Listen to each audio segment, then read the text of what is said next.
In today's video, I'm going to teach you how to fix Discord update failed. If Discord is stuck on an update or keeps looping, don't worry, this guide walks you through a quick repair that usually gets things running again and a clean reinstall if needed. First, make sure Discord is fully closed.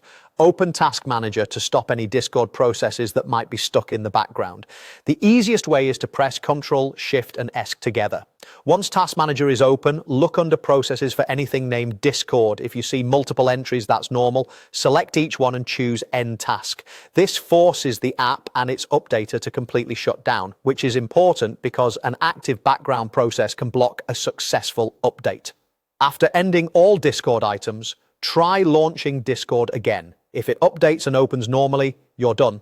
If it still fails, move on to the next fix. Now, we'll refresh the updater, press the Windows key and R on your keyboard to open the run box. Type %localappdata% exactly like that with the percent signs and press Enter. This opens your local app data folder where Discord keeps temporary files. Find the Discord folder and open it. Inside, look for an item called Update. Depending on your system, it might appear as a folder or a file. Right-click it, choose Rename and change the name to Update Repair. Press Enter to confirm. Renaming this forces Discord to create a fresh updater the next time it runs, which often resolves update failures caused by a corrupted or stuck updater component. Close the folder, then start Discord. Give it a moment to download and apply the update. If it opens successfully, you're all set. If the update still fails after that, it's time to reinstall Discord. Uninstall it from your system's app settings, just like you would any other program.